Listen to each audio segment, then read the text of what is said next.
जय श्री कृष्ण। श्री रामचरितमानस के बालकांड में आप सभी भक्तों का स्वागत है। जब आकाशवाणी हुई तो सती जी ने हृदय में अनुमान किया कि सर्वज्ञ शिवजी सब जान गए। मैंने शिवजी से कपट किया। स्त्री स्वभाव से ही मूर्ख और बेसमझ होती है। प्रीति की सुंदर रीति देखिए कि जल भी दूध के साथ मिलकर दूध के समान भाव बिकता है, परंतु फिर कपट रूपी खटाई पड़ते ही पानी अलग हो जाता है, दूध फट जाता है, स्वाद जाता रहता है। अपनी करनी को याद करके सती जी के हृदय में इतना सोच है, इतनी अपार चिंता है जिसका वर्णन नहीं किया जा सकता। उन्होंने समझ लिया शिव जी कृपा के परम अथाह सागर हैं। इससे ही प्रकट में उन्होंने मेरा अपराध नहीं कहा। शिव जी का रूप देखकर सती जी ने जान लिया स्वामी ने मेरा त्याग कर दिया। वे हृदय में व्याकुल हो उठी। अपना पाप समझकर कुछ कहते नहीं बनता, परंतु हृदय भीतर ही भीतर कुमार के आमे के समान अत्यंत जलने लगा। वृषकेतु शिव जी ने सती जी को चिंता युक्त जानकर उन्हें सुख देने के लिए सुंदर सुंदर कथाएं कहने शुरू करी। इस प्रकार मार्ग में विभिन्न प्रकार के इतिहासों को कहते हुए विश्वनाथ कैलाश जा पहुंचे। फिर वहां शिवजी अपनी प्रतिज्ञा को याद करके बड़ के पेड़ के नीचे पद्मासन लगाकर बैठ गए। शिवजी ने अपना स्वाभाविक रूप संभाला। उनकी अखंड और अपार समाधि लग गई। तब सती जी कैलाश पर रहने लगी। उनके मन में बड़ा दुख था। इस रहस्य को कोई कुछ भी नहीं जानता था। उनका एक एक दिन युग के समान बीत रहा था। सती जी के हृदय में नित्य नया और भारी सोच हो रहा था, मैं इस दुख समुद्र के पार कब जाऊंगी। मैंने जो श्री रघुनाथ जी का अपमान किया, पति के वचनों को झूठा जाना, उसका फल विधाता ने मुझको दे दिया। जो उचित था वही किया, परंतु हे विधाता, अब तुझे यह उचित नहीं जो शंकर से विमुख होने पर भी मुझे जिला रहा है। सती जी के हृदय की ग्लानि कुछ कही नहीं जाती।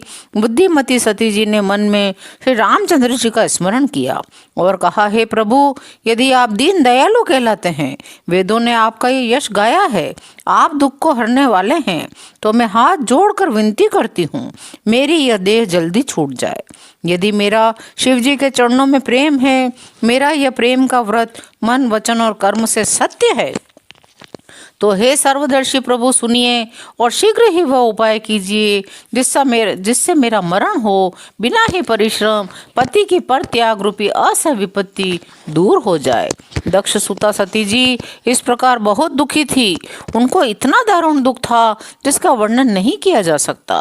87,000 वर्ष बीत जाने पर अविनाशी शिवजी ने समाधि खोली।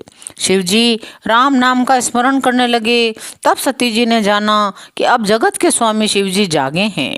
उन्होंने जाकर शिवजी के चरणों में प्रणाम किया। शिवजी ने उनको बैठने के लिए सामने आसन दिया। शिवजी भगवान हरि की रसमयी कथाएं कहने लगे। उसी समय दक्ष प्रजापति हुए। ब्रह्मा जी ने सब प्रकार से योग्य देख समझकर दक्ष को प्रजापतियों का नायक बना दिया। जब दक्ष ने इतना बड़ा अधिकार पाया, तब उनके हृदय में अत्यंत अभिमान आ गया। जगत में ऐसा कोई पैदा नहीं हुआ जिसको प्रभुता पाकर मद न हो। दक्ष ने सब मुनियों को बुला लिया। वे बड़ा यज्ञ करने लगे। जो देवता यज्ञ का भाग पाते हैं, दक्ष ने उन सबको आदर सहित निमंत्रित किया। दक्ष का निमंत्रण पाकर किन्नर, नाग, सिद्ध, गंधर्व और सब देवता अपनी अपनी स्त्रियों सहित चले। विष्णु, ब्रह्मा और महादेव जी को छोड़कर सभी देवता अपना अपना विमान सजाकर चले। सती जी ने देखा अनेकों प्रकार के सुंदर विमान आकाश में चले जा रहे हैं। देव सुंदरियां मधुर गान कर रही हैं, जिन्हें सुनकर मुनियों का ध्यान छूट जाता है। सती जी ने विमान में देवताओं के जाने का कारण पूछा। तब शिव जी ने सब बातें बताई। पिता के यहाँ यज्ञ की बात सुनकर सती कुछ प्रसन्न हुई। सोचने लगी, यदि महादेव जी मुझे आज्ञा दें तो इसी बहाने कुछ दिन पिता के घर जाकर रहूं, क्योंकि उनके हृदय में पति द्वारा त्यागे जाने का बड़ा भारी दुख था। पर अपना अपराध समझकर वे कुछ कहती न थी। आखिर सती जी भय, संकोच और प्रेम रस में सनी हुई मनोहर वाणी से बोली, हे प्रभु, मेरे पिता के घर बहुत बड़ा उत्सव है।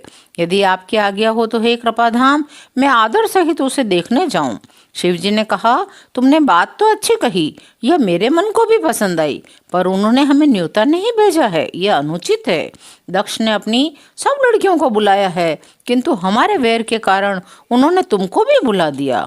एक बार ब्रह्मा की सभा से में हमसे अप्रसन्न हो गए थे, उसी से वे अब भी हमारा अपमान करते हैं। हे भवानी, तुम जो बिना बुलाए जाओगी तो न शील स्नेह रहेगा, न मान मर्यादा ही रहेगी। यद्यपि इसमें संदेह नहीं कि मित्र, स्वामी, पिता और गुरु के घर बिना बुलाए भी जाना चाहिए, तो भी जहाँ कोई विरोध मानता हो उसके घर जाने से कल्याण नहीं होता। शिवजी ने बहुत प्रकार से समझाया, पर होनहारवश सती के हृदय में बोध नहीं हुआ। फिर शिवजी ने कहा, यदि बिना बुलाए जाओगी तो हमारी समझ में ये अच्छी बात न होगी।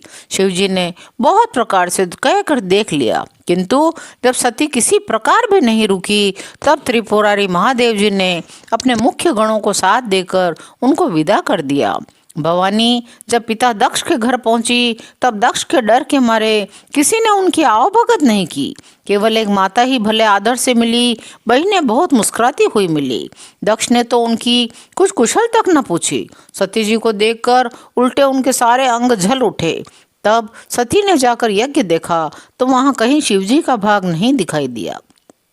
तब शिवजी ने जो कहा था वह उनकी समझ में आया। स्वामी का अपमान समझकर सती का हृदय जल उठा। पिछला पति परित्याग का दुख उनके हृदय में उतना नहीं व्यापा था जितना महान दुख इस समय पति अपमान के कारण हुआ। यद्यपि जगत में अनेक प्रकार के दारुण दुख है, तथापि जाति अपमान सबसे बढ़कर कठिन है। यह समझकर सती जी को बड़ा क्रोध हो आया। माता ने उन्हें बहुत प्रकार से समझाया बुझाया, परंतु उनसे शिवजी का अपमान सहा नहीं गया। इससे उनके हृदय में कुछ भी प्रबोध नहीं हुआ। तब वे सारी सभा को हठ पूर्वक डांट कर क्रोध भरे वचन बोले, हे सभासदों, सब मुनीश्वरों, सुनो। जिन लोगों ने यहाँ शिवजी की निंदा की है या सुनी है, उन सबको उसका फल तुरंत ही मिलेगा, और मेरे पिता दक्ष भी भली भांति पछताएंगे। जहाँ संत, शिवजी और लक्ष्मीपति विष्णु भगवान की निंदा सुनी जाए, वहाँ ऐसी मर्यादा है कि यदि अपना वश चले तो उस निंदा करने वाले की जीभ काट ले, और नहीं तो कान मूंद कर वहाँ से भाग जाए। त्रिपुर दैत्य को मारने वाले भगवान महेश्वर संपूर्ण जगत के आत्मा हैं।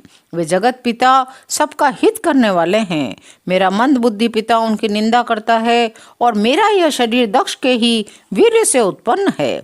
इसलिए चंद्रमा को ललाट पर धारण करने वाले वृषकेतु शिवजी को हृदय में धारण करके मैं इस शरीर को तुरंत ही त्याग दूंगी।